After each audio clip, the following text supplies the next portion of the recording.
The following is a Hoop Ball presentation.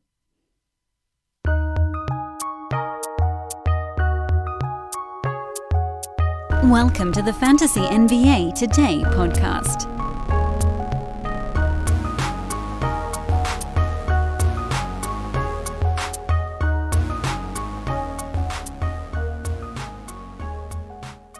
A big old Monday in the books.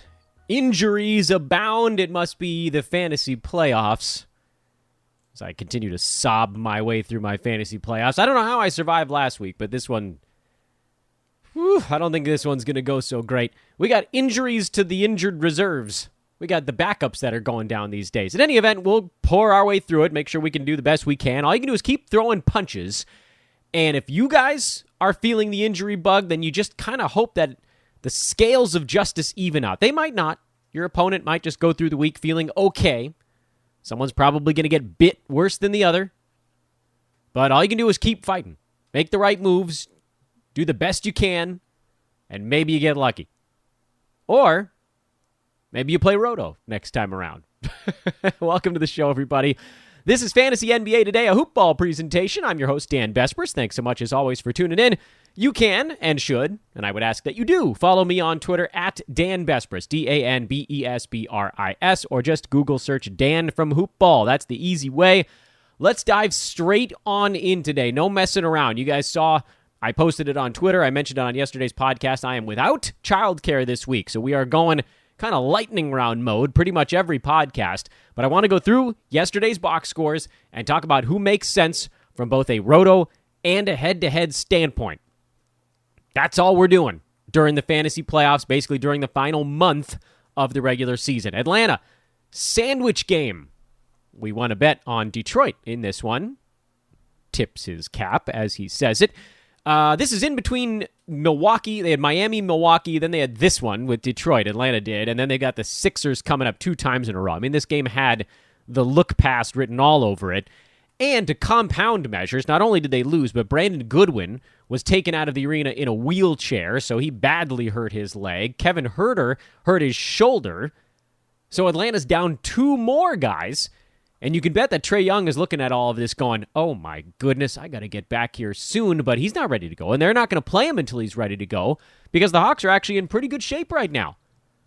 Thanks to how well they've played under Nate McMillan, that coaching change has been a big deal. They're 6 games over 500. They're in the 5 seed, and they're a clean 2 games up on the play-in tournament, which is by no means a guarantee because the Heat and the Celtics could get hot.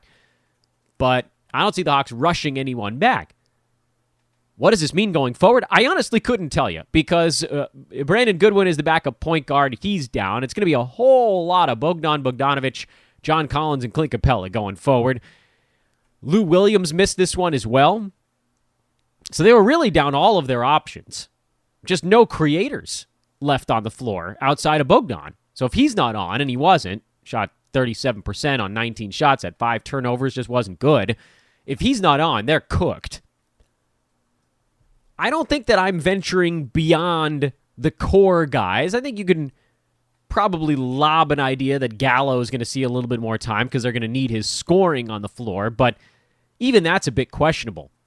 So from a head-to-head standpoint, you look at the Atlanta Hawks and you're thinking, okay, well, guys could come back, and that kind of blows up any scheduling streaming I might be thinking about doing. You got to get out from under the injured guy. So Huerter, probably got to drop him in head-to-head. Goodwin, obviously you're dropping him if you had picked him up to stream, which I did.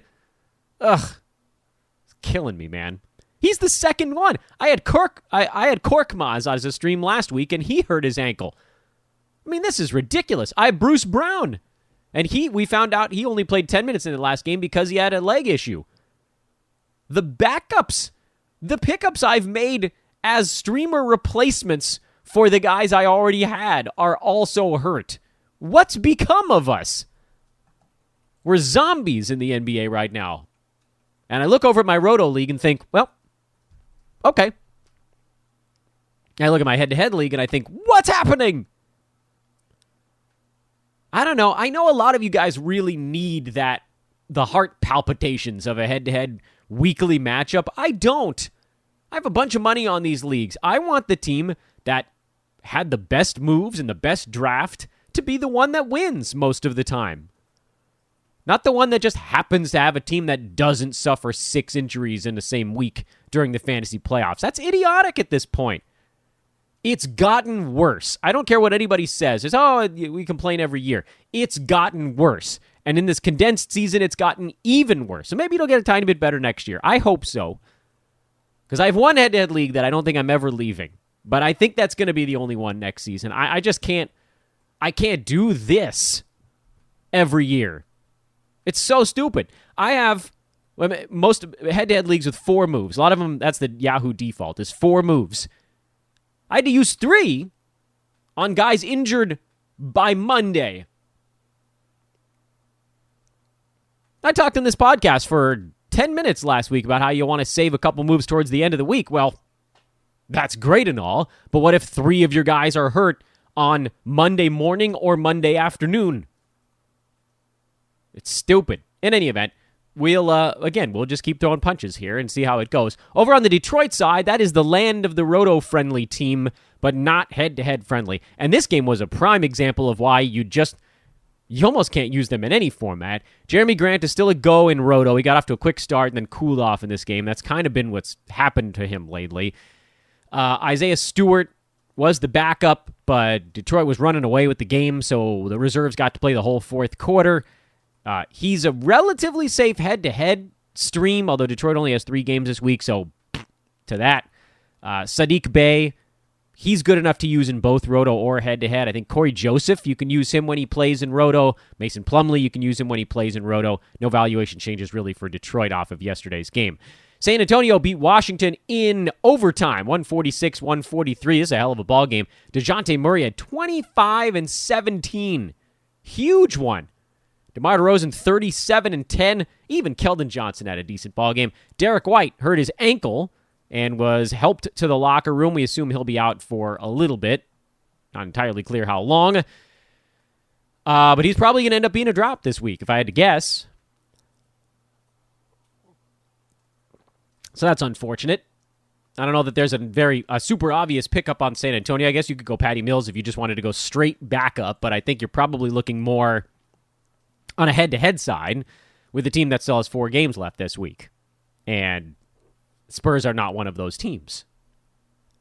I think we talked before about Portland being kind of an interesting one. They go 5-7 nights starting tonight, and they are the only team in the NBA. We talked about that yesterday. Remember, they're the only team that has 4 games the rest of this week and also plays on Monday of next week. So they set you up for a decent one. But Melo is really kind of the only streamer on that team at this point.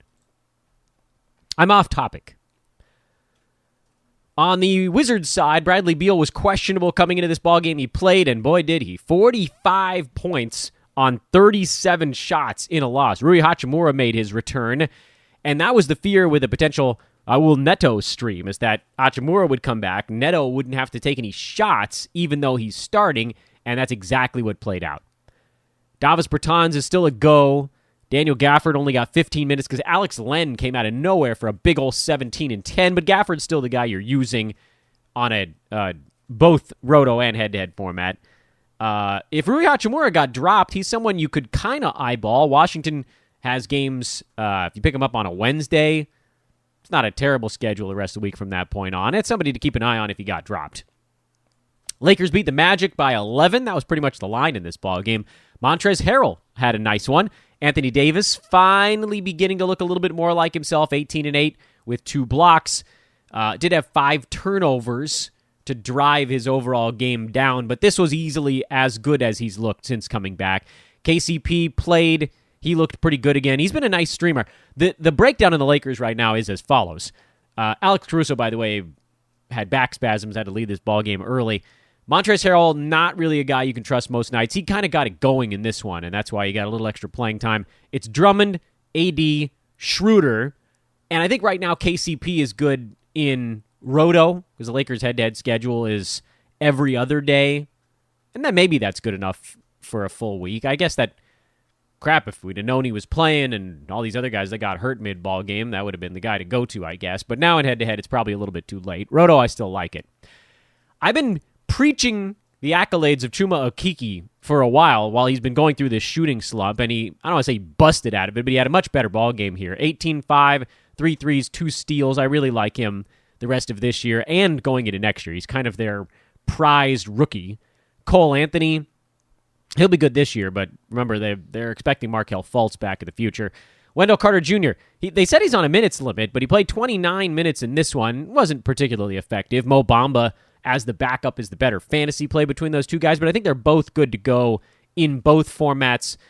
Those two guys, Okiki and Anthony, are the guys you're using in both formats, and I wouldn't go anywhere else on this team.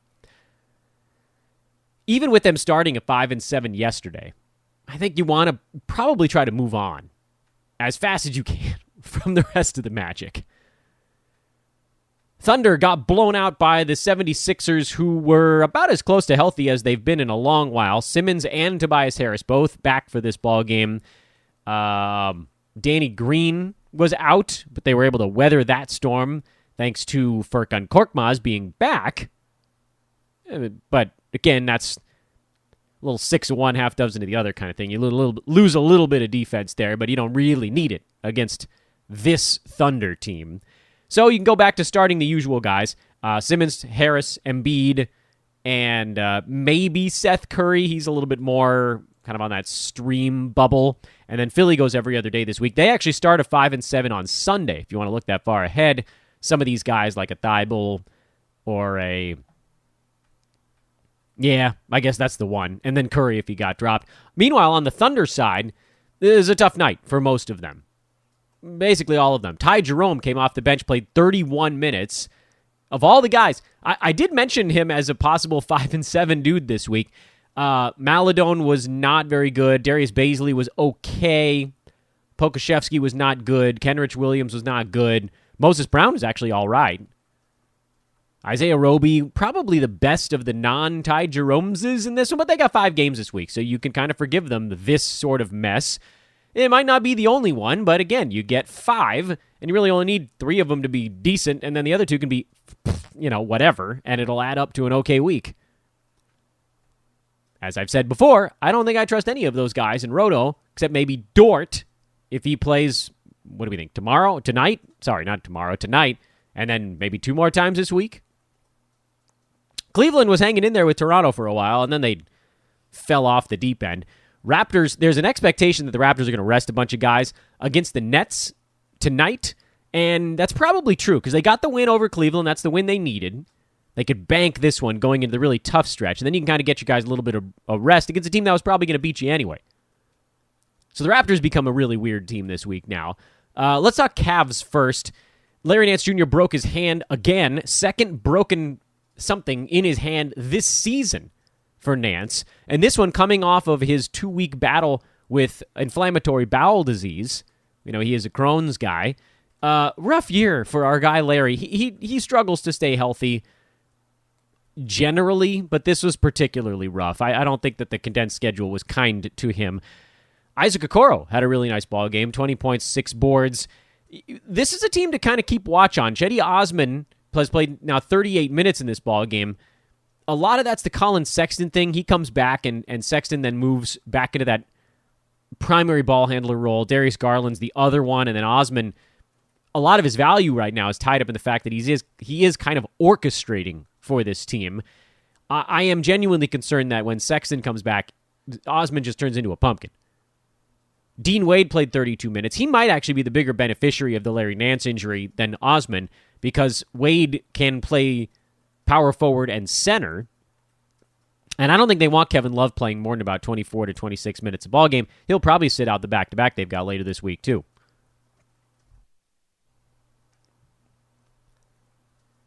We had some injuries that happened that weren't even related to the games that occurred. We'll talk about John Wall a little bit later on in this broadcast when we talk about Houston's next ball game.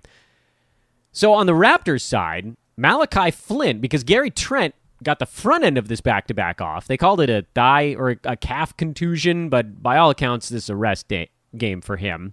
So Malachi Flynn slid into that primary backup guard spot and had a really nice ball game. And then tomorrow, Flynn is looking like he might have been the guy for this 5-game week, kind of coming out of nowhere here. And if indeed, as we all expect, I shouldn't say tomorrow, tonight, looking at yesterday's box scores, then in my mind, anyway, you get it. So OG Anunoby Kyle Lowry, Freddie Van Fleet, a bunch of these guys are considered doubtful for rest, which would mean presumably Gary Trent's back in there and taking 500 shots. Kem Birch probably plays again. He looks like a really nice stream in both formats. Malachi Flynn looks like a really nice stream, particularly in head-to-head, because his percentages are not that great. There are some pretty good holes in his fantasy game. But then guys like Anunoby, Siakam, Lowry, Van Vliet that are most likely cut down to a 3-game week, I think they're probably still good enough to roll with in head-to-head because they're all quite good at basketball. Roto, you definitely stick with them. Basically what the Raptors have done with all these rest days is they've opened up more guys to value on both Roto and the head-to-head side, depending on what you're hunting for. With Roto, you just have to make sure you plop them in there on the right night. Phoenix fell way behind to New York, came roaring back thanks to Devin Booker's 33. Chris Paul woke up late. He had 25 and 6 with a couple of blocks. Weird twist in this one. Torrey Craig got the start at power forward, but Cam Johnson came off the bench and played the majority of those minutes. Neither one of those guys did much with their time on the floor. Mikal Bridges was excellent. DeAndre Ayton, quieter. He was another guy who got off to a slow start. I don't really know how the Suns came back and won this ball game, but that was good for them. Reggie Bullock looked great again for New York. Derrick Rose has been humming. New York is exclusively, we've talked about this before, they're exclusively a roto team right now because their schedule is abysmal last week and this week. It gets decent again starting on Sunday, and maybe you can hope some of these guys get dropped in your head-to-head league, and you can scoop them up at the end of the week. I don't know. I doubt it. Nerlens cooled off. Julius Randle cooled off. That's your Knicks tail. Chicago beat Miami 110-102. They kind of got it going late in this one. Duncan Robinson left this ballgame partway through, felt ill. Non-COVID illness, so he didn't make it through the whole ball. He wasn't himself even when he was out there. Jimmy Butler was very good. Trevor Ariza was excellent in this one. Adebayo was solid, and they just didn't get much from anybody else. Heat needed some other contributions. Meanwhile, this was the Daniel Tice game of all days. 23 at 12, 5, and a couple of blocks. I do not trust that going forward. What I do like is seeing Thad Young play 26 minutes. That's a really nice thing. 10, 9, and 8. That puts him right back in my good graces. If you happen to hang on to him, which I did in one or two spots, great. If you drop him, which I also did in a couple of spots, this game I think was the sign to get him back on your roster. Loving me some Thad Young as per usual, but you don't need to hear me talk about him anymore. Kobe White, just keep trotting him out there. Vooch, keep trotting him out there. Young, but again, this is really more roto again because Chicago, well, they're okay, I guess. They go 4 times the first 6 days this week. At this point, with the amount of injuries going on, if you have a bull, just go with it. So they're dropping like flies at this point. No real changes on the Heat side. No Tyler Hero. Apparently he's dealing with an elbow thing. No Goran Dragic. Or excuse me, yes, Goran Dragic. No Kendrick Nunn is what I meant to say. So more streaming options down the toilet they go. Minnesota beat Utah again. They swept them.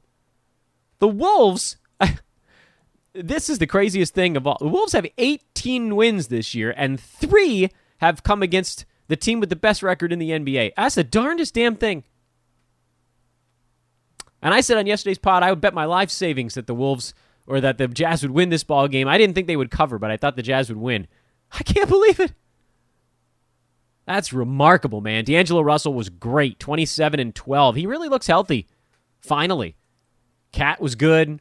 Ricky Rubio, not great, but he did his role. 3 steals, 4 assists. That's kind of what they ask of him now. Anthony Edwards was terrible, and they still won.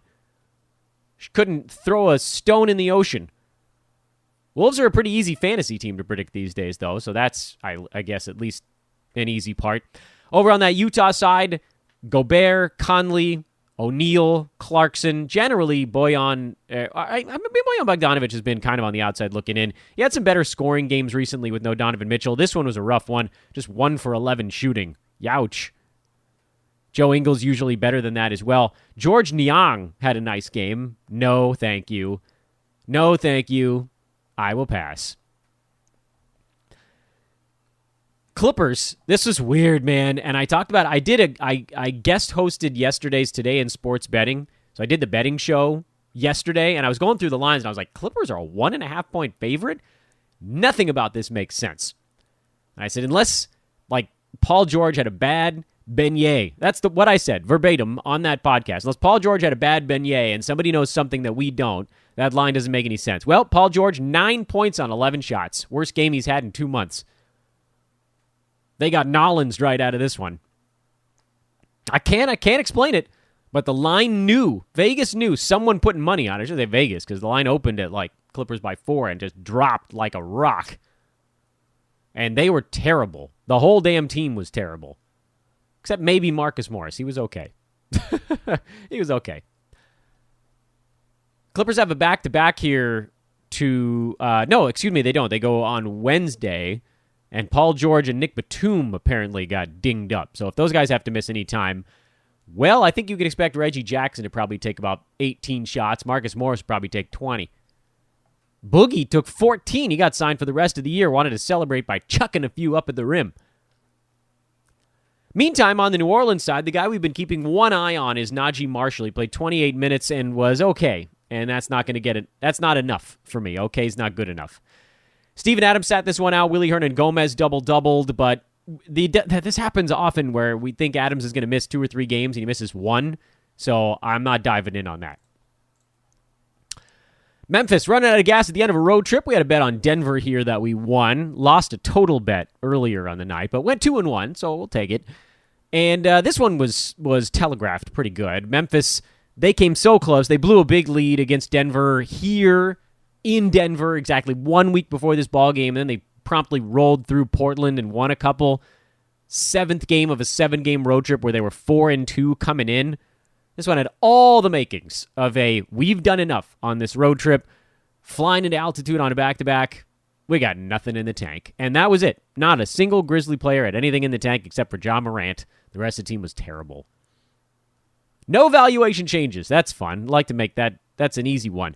Over on the Denver side, Facundo Campazzo continues to show himself as a decent assists, steals specialist. Really more so on the head-to-head streaming side. PJ Dozier, 9-3-3 with a block. Probably were hoping for a little bit more than that. But they spread it around a little bit. This is a blowout, so he didn't have to come in late either. I think I'd still roll with him. I think I'd still roll with Campazzo as well. Aaron Gordon, man, just not that good.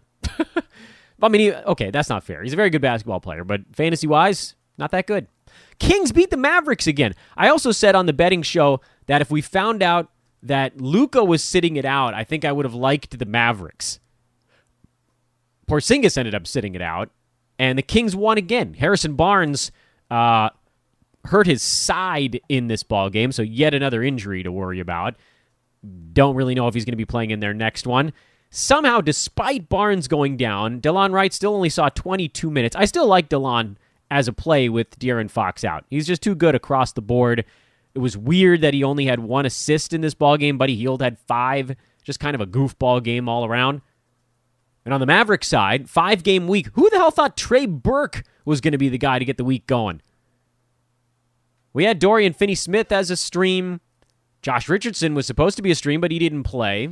Jalen Brunson was just bad. So the Mavericks really mucked up game 1 of their 5-game week. Even Luka wasn't that good. 24, 7, and 8 is fine and all, but, you know, it's not mega Luka. It was a weird night. I want to talk about John Wall a little bit, so we'll flip on over to the Tuesday stuff. I'm foregoing promotions today because I want to get through this thing before, time constraints and all. Portland is at Indiana. Houston plays later, so we'll talk about them in a minute. Portland is at Indiana. Just mentioned a moment ago, the Blazers start at 5-7, so if you want to get any Blazers going, this would be a great time to do it. The Pacers have a 3-game week, so their schedule sucks. Nuts if you have any Pacers. Domantas Sabonis sounds like he's still out. Goga Bitadze sounds like he's still out. So from a roto standpoint, you have plenty of options. TJ McConnell, Malcolm Brogdon, Karis LeVert, O'Shea Brissett, possibly Justin Holiday. Head-to-head, just the big names. Brogdon, LeVert. That's probably it. Yeah. Yeah, I mean, if you had O'Shea Brissett, you can probably just roll through it. It sucks to have a guy with a McConnell, too. It sucks to have a guy with a 3-game week when everybody else is playing 4 or 5. That's tough. You just have to sort of swallow that pill. Milwaukee at Charlotte. Sounds like LaMelo Ball is still out for this ball game. We got that news relatively early. Milwaukee, after losing to the shorthanded Hawks, I don't know if they're going to be pissed or if they're just going to be like, whatever, we're closing in on it here. Not a whole lot to pay attention to in this particular ball game, so we'll skip along to the next one. Thunder on the back-to-back. Remember, they're in a 5-game week. Let's see if some of those dudes can get it going here against Boston. Boston favored by 14 points. Celtics, we're waiting on some injury reports. Guys like Jaylen Brown, Kemba Walker. I believe he's out. Had that abdominal issue, or doubtful, I think might be where we're at right now. The Time Lord. It's another difficult team for me to tell you guys to do anything on the head-to-head side because guys could just pop up. Really not much for me to tell you on the roto side either. Brooklyn, Toronto. The injury to Bruce Brown really harshing my mellow, man. I thought that guy was going to be a great stream the entire time James Harden was out, but he's down now, so you're probably looking at guys like Landry Shamet. He moves into a little bit more of a valuation. We talked about Blake Griffin on yesterday's show. He's actually been decent lately. And I would make sure as you look at your week, are there any overload days where perhaps there's a particular position you need to make sure fills on the roster? Now, Wednesday's a relatively busy day. I think Friday's a relatively busy day. And I'll look ahead. No, it's not Friday. It's Saturday. Saturday's a really busy day.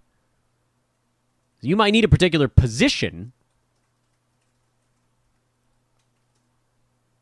Plan ahead is all I'm saying. Look at your roster before you make any substitutions, but you do need to get rid of somebody who's not playing. And then the Toronto side. We already talked about that. They have half of their team play on either side of the back-to-back. Presumably Thursday will look a lot like Monday, and Saturday will probably look a lot like Monday, and then Tuesday and Sunday will probably look similar to one another. I don't know. Minnesota on the back-to-back in Houston. That's a pretty tough travel day. They were home yesterday. Yeah, they were home. They were way up in Minneapolis. They got to go all the way down to Houston for the back-to-back against the shorthanded Rockets. John Wall out for the season, tweaked his hamstring, and that's another punch to the gut in head-to-head, so you got to move along from that. Kevin Porter Jr. expected back, so the timing works out nicely. If you have KPJ, fire him up. I'm pretty nervous about making a Houston streaming call. Largely because if Kevin Porter Jr. now slides into play the point guard spot, like what we saw on Saturday, and Christian Wood is expected to play, we don't know what Jayshawn Tate's situation is. Apparently he hurt his back. Sounds like he's probably going to try to give it a go. But if Wood is in, that pushes Olynyk back down to power forward. That pushes DJ Wilson either out of the starting lineup or down to small forward.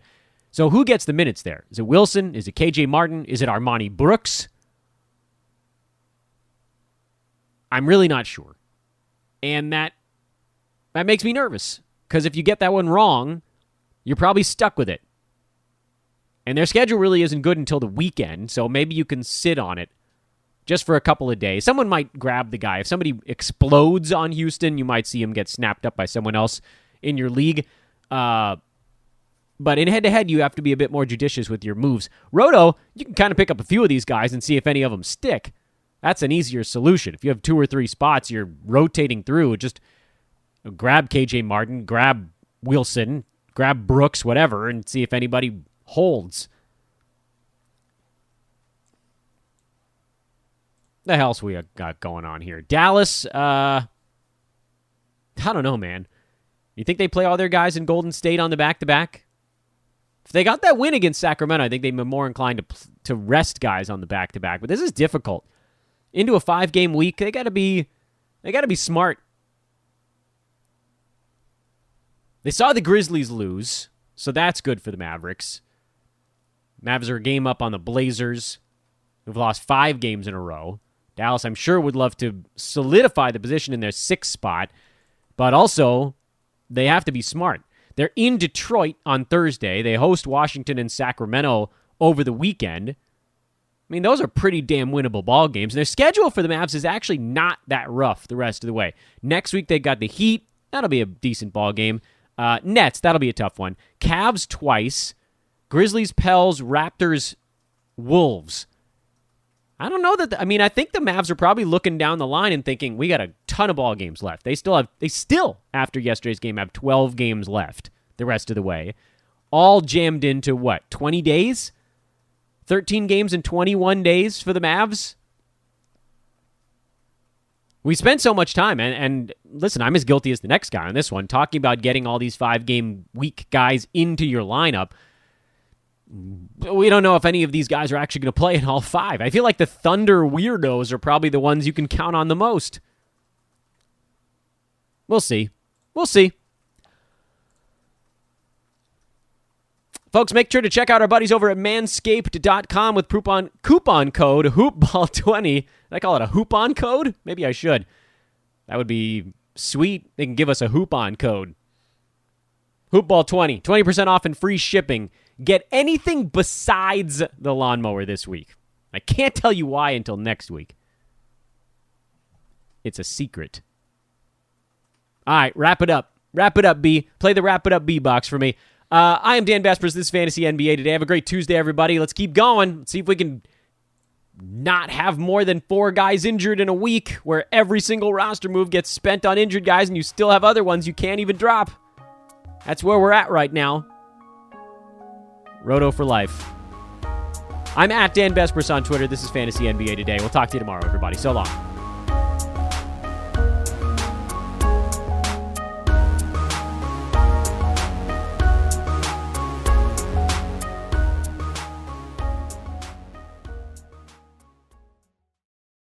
This has been a Hoop Ball presentation.